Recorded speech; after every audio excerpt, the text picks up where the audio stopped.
Hello everyone, welcome back to my channel. इस video में हम करेंगे क्लास 11 के पॉलिटिकल साइंस का चैप्टर नंबर 3 इक्वालिटी। सो ये पॉलिटिकल थ्योरी जो आपकी बुक है उसका चैप्टर नंबर 3 है इक्वालिटी।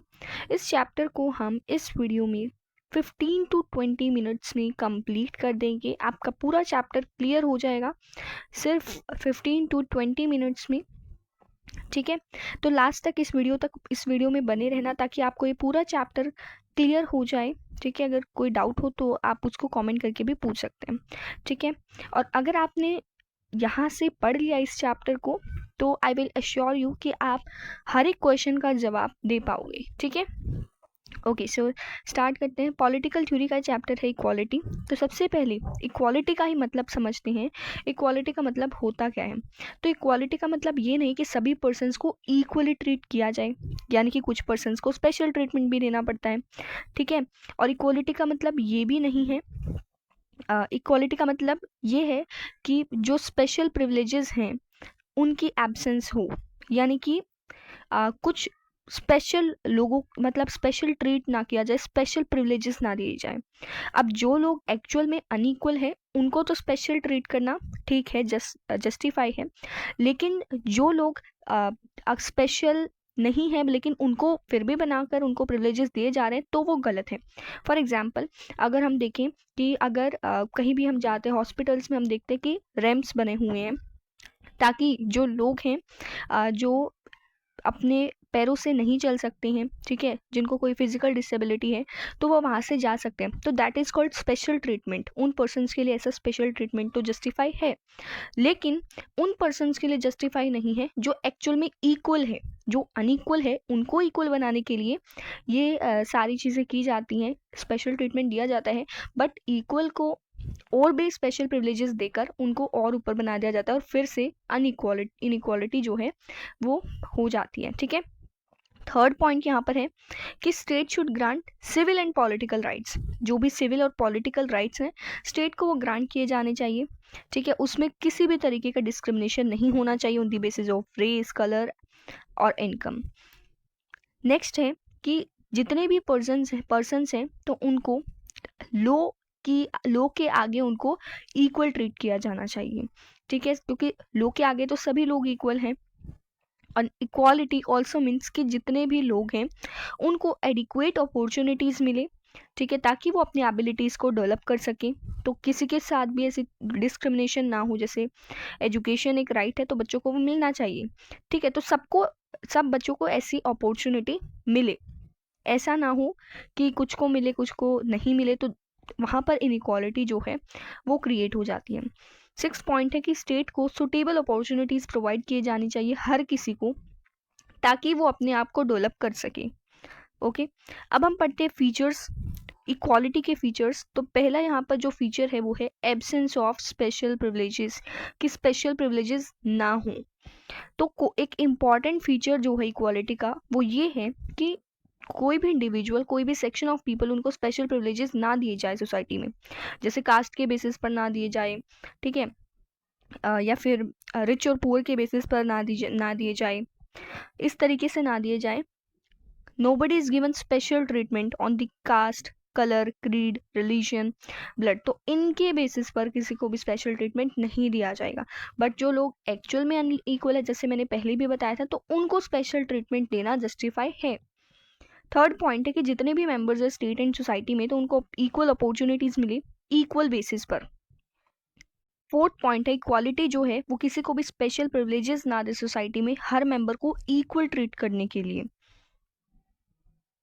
ऐसा इक्वालिटी का मतलब है। ठीक है, अब कुछ प्रोविजंस हैं ऐसा एब्सेंस ऑफ स्पेशल प्रिविलेजेस का मतलब है। ठीक है, और अब जो नेक्स्ट पॉइंट है सेकंड वाला वो है provision for adequate opportunities of development.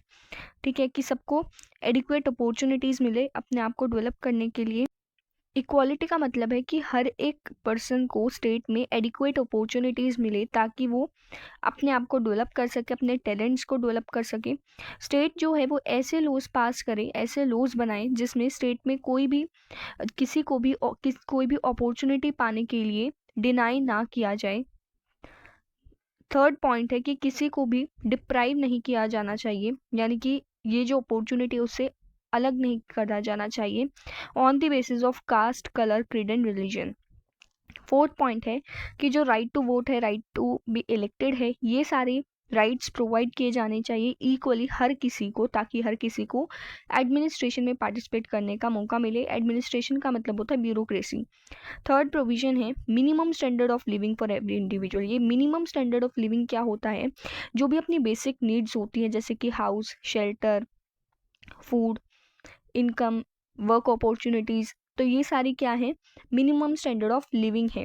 तो एक इम्पॉर्टेंट फीचर है इक्वालिटी का कि जितनी भी बेसिक नीड्स है हर एक इंडिविजुअल की, वो उसको मिले, ताकि सेटिस्फाई वो हो सके, ठीक है।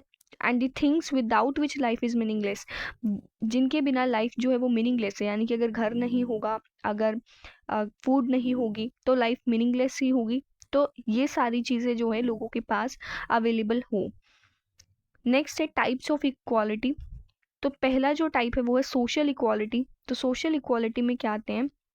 It implies that no distinction is made in the social status of people, कि किसी भी तरीके का डिस्टिंक्शन, डिफ्रेंशिएशन नहीं किया जाना चाहिए लोगों पर on the basis of race, class, religion etcetera. Second point है कि ये इसके जितने भी मेंबर्स है सोसाइटी में वो सोशली इक्वल हो और किसी भी पर्सन को सुपीरियर या इन्फीरियर ना माना जाए, ठीक है, किसी को ऊपर या नीचे ना माना जाए to any other member of the community. Next जो टाइप है वो है इकोनॉमिक इक्वालिटी। इकोनॉमिक इक्वालिटी में क्या आता है कि elimination of excessive inequalities of material resources. जो भी रिसोर्सेज हमारे पास अवेलेबल है तो उनमें इनइक्वालिटीज़ ना हो। इसका मतलब ये नहीं है कि हर एक को इक्वल इनकम मिलेगी, क्योंकि सबको अपने टैलेंट के हिसाब से ही, अपने स्किल्स के हिसाब से ही वो काम करते हैं, तो उसी के हिसाब से उनको इनकम मिलती है। लेकिन इसका मतलब ये नहीं है कि सारे जो सिटीजन्स हैं उनके पास सारे मीन्स अवेलेबल हो अपनी नीड्स को पूरा करने के लिए, ठीक है। इसका मतलब ये भी है कि एक्सप्लॉयटेशन ना हो, एक क्लास से दूसरे क्लास के ऊपर किसी भी तरीके का एक्सप्लॉयटेशन ना हो, ठीक है। नेक्स्ट है पॉलिटिकल इक्वालिटी। पॉलिटिकल इक्वालिटी का मतलब है कि जितने भी सिटीजन्स हैं उनको पॉलिटिकल स्पेयर में इक्वली ट्रीट किया जाए, ठीक है। अब एक फिलोसफर है लेस्की, तो वो क्या कहते हैं कि पॉलिटिकल इक्वालिटी का मतलब है कि हर किसी को इक्वल एक्सेस मिले किसी भी अथॉरिटी को हैंडल करने के लिए। जितने भी सिटीजन्स हैं उनको इक्वल पॉलिटिकल राइट्स मिले। इक्वल पॉलिटिकल राइट्स में आते क्या क्या हैं? कौन कौन से राइट्स आते हैं? Right to vote, right to contest election, right to get government jobs, right to criticise the government, यानी कि गवर्नमेंट से क्वेश्चन पूछ सकते हैं, ठीक है। राइट टू एड्रेस पिटीशंस, अगर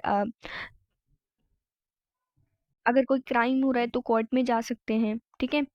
तो कुछ क्वालिफिकेशंस जो है वो तो इसके लिए होती है, लेकिन उनको राइट टू वोट के लिए कुछ क्वालिफिकेशंस भी होते हैं, जैसे 18 अबव एज होनी चाहिए, but this condition should not be let down.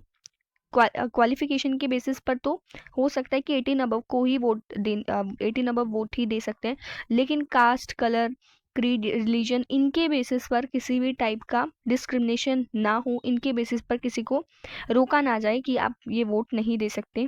अब आता है लिबर्टी एंड इक्वालिटी का कॉन्सेप्ट। अब लिबर्टी और इक्वालिटी के कॉन्सेप्ट में क्या बातें आती हैं कि ज़्यादातर जो थिंकर्स हैं वो इस व्यू को एक्सेप्ट नहीं करते, इस व्यू पॉइंट को एक्सेप्ट नहीं करते कि लिबर्टी और इक्वालिटी जो है ये अपोज्ड है, यानी कि अपोजिट है, ठीक है। ऐसा कहा जाता है कि जो लिबर्टी है वो इक्वालिटी के बिना मीनिंगलेस है, एग्जिस्ट ही नहीं करती। अब कुछ प्रोफेसर है, प्रोफेसर लेस्की, टॉनी एंड पॉलेट, ये कुछ थिंकर्स हैं जो इस व्यू को सपोर्ट करते हैं। प्रोफेसर टॉनी के according a large measure of equality so far from being inimical to liberty is essential to it. इसका मतलब है कि इक्वालिटी लिबर्टी के लिए हार्मफुल ना हो जाए तो उसका मेजर ढूंढना भी ज़रूरी है। According to Pollard there is only one solution, एक ही सॉल्यूशन है लिबर्टी की प्रॉब्लम का, कि कहीं इक्वालिटी की वजह से लिबर्टी को लिबर्टी हार्म ना हो जाए, ठीक है। तो it lies in equality. Solution क्या है? इक्वालिटी में ही लाई करता है। जो सोचते हैं कि लिबर्टी और इक्वालिटी अपोजिट है वो गलत है, क्योंकि वर्ड्स जो हैं वो अपोजिट नहीं है।